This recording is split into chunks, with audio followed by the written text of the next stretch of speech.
अतिक्रमण किया जा रहा है, उस पर क्या कहेंगे? ऐसा है जी महाराज, ऐसा है कि हिंदू बच्चों का धर्म परिवर्तन इसीलिए हो रहा है क्योंकि इनको अपनी माता का, गौ माता का शुद्ध दूध नहीं मिल रहा है। अगर गौ माता का शुद्ध दूध पिया होता तो परिवर्तन करने की नौबत ना आती। इसीलिए जब हमको कोई चैलेंज करता है तो यही तो कहता है कि अगर तेरी माँ का दूध तूने पिया है तो आ जा। तो हमने गाय की माँ का दूध पिया होता तो फिर परिवर्तन कौन हमारा करा सकता। इसीलिए तो हम कह रहे हैं कि गाय को पशु नहीं माता घोषित करो ताकि हम उसके दूध से अपने पराक्रम को जगा सकें। अयोध्या में झंडा घोटाला हुआ है महाराज, अयोध्या में झंडा घोटाला हुआ है। हाँ जी, अयोध्या में चंदा घोटाला महाराज, सस्ती खरीदी गई, महंगी खरीदी गई है। चंदा चोरी का भी मामला, चंदा चोरी का भी मामला सामने ऐसा है कि अपने देश में एक मुहावरा है, पूत के लक्षण पालने में दिख जाते हैं। इसका मतलब है जब ये ट्रस्ट बनाया जा रहा था तो सबसे पहले तो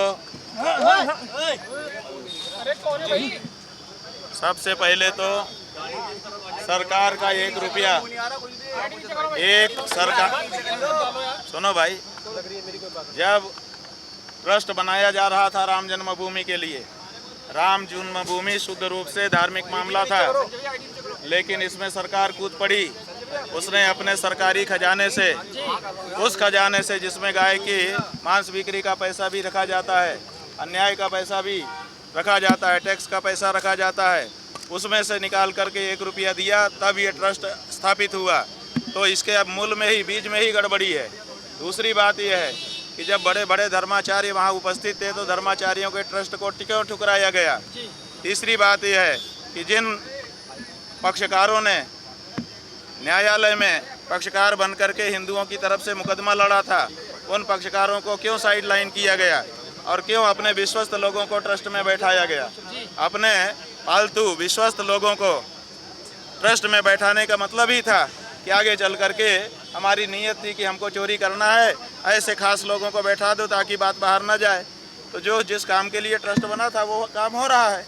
और इतना ही नहीं, अभी जब ये घटना सामने आई तो वहाँ के जो मुख्य कर्ता धर्ता चंपत राय जी हैं, उनसे जब आप प्रेस वालों ने पूछा कि बताइए क्या हो रहा है, तो उन्होंने कहा कुछ उल्लेखनीय नहीं हो रहा है। इसका मतलब कि वो ये मानते हैं कि इस तरह की चोरी तो हमारा रोज़मर्रा का काम है, उल्लेखनीय इसमें कुछ नहीं है। तो वहाँ तो रोज़ ये हो रहा है, उन्होंने खुद कह दिया कि उल्लेखनीय कुछ नहीं हो रहा है। इसका मतलब रोज़ ये सब होता है, उनके लिए रोज़मर्रा का काम है।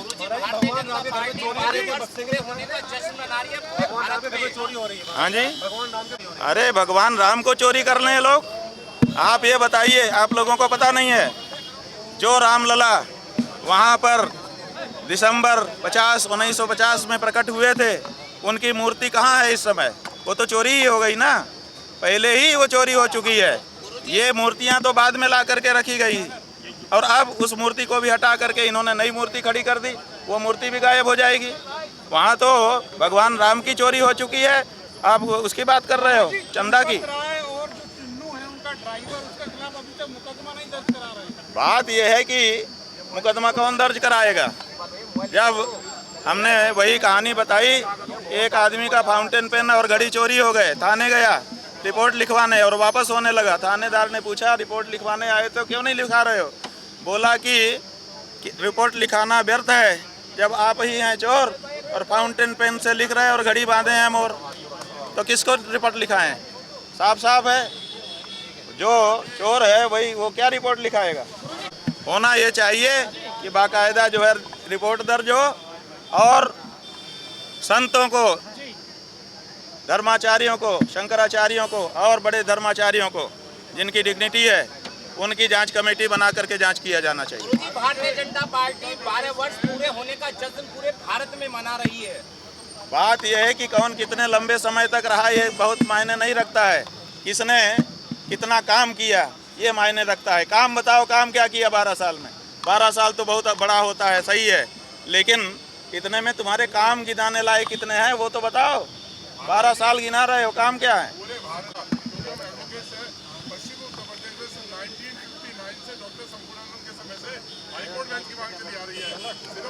यहाँ पे आश्वासन दिया जाता है परंतु हाई कोर्ट बेंच नहीं आ रही है, तो क्या इस चीज की क्षेत्र की जनता को भी आप तक महसूस करते हैं? बात यह है कि आप लोग एक अपना बना दीजिए, न्याय शुरू कर दीजिए। आप लोग जो अधिवक्ता गण हैं यहाँ बैठ करके हाई कोर्ट शुरू करिए, न्याय करना शुरू करिए, मुकदमे सुनना शुरू करिए। कब तक मांग करते रहेंगे? आपकी सरकार है, कोई अंग्रेज की सरकार है कि मांगते रहेंगे? 40 साल में सिविल की अपील की सुनवाई हाँ, तो यही कह रहे हैं, आप यहाँ शुरू करिए कि अगर नहीं मानी जाती है तो हम शुरू करते हैं, हम यहाँ शुरू करते हैं। उसके बाद आपको धरेंगे, पकड़ेंगे, लेकिन बात उठ जाएगी। शुरू तो करिए, आप मांगते रहेंगे। तस्वीर थी वो बिगड़ी हुई थी, लेकिन आज जो है बहुत बेहतरीन माहौल है, क्या कहेंगे? हो सकता है उनके कमरे में बढ़िया माहौल हो सकता है वो जहाँ जहाँ जाते आते हो वहाँ बढ़िया माहौल बना दिया जाता। आप लोगों ने नहीं दिखाया था कि ये गरीब के घर में गए थे तो कालीन और सोफा तुरंत बिछा दिया गया था। तो उनके आंखों के सामने सावन के अंधे को सब हरा हरा दिखता है कि नहीं दिखता है? क्योंकि सावन में अंधा हुआ उस समय सब हरा था, उसके बाद जेठ आ गया फिर भी हरा ही दिख रहा है।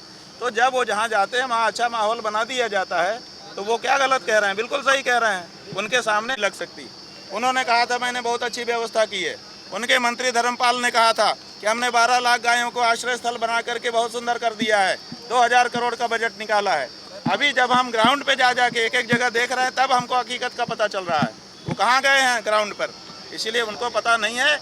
उनको जो दिखाया जा रहा है वो देख रहे हैं, उसी अनुसार बोल रहे हैं। ऐसा है, हम चाहते हैं कि बहुत बड़ा प्रदेश है, लोगों को आने जाने में बड़ी असुविधा होती है, इसलिए बड़ी जल्दी मेरठ में पश्चिमी उत्तर प्रदेश का हाई कोर्ट बेंच बनाया जाना चाहिए। हड़ताल नहीं करेंगे, कोई अनशन नहीं करेंगे, तो आप इसे कितना अधिकारों का हनन मानते हैं अधिवक्ताओं की? बात यह है कि हड़ताल मत करिए, आप तो बुद्धिमान लोग हैं, आप रास्ता दूसरा खोज लीजिए। तू डाल मैं पात, क्या दिक्कत? हमने इसका रास्ता सोच लिया, हम हड़ताल ना करके हम छुट्टी पर चले जाएंगे, हम स्वतंत्र हैं। देखा ये बुद्धिमान हमारे बार अध्यक्ष हैं, इन्होंने रास्ता बना लिया।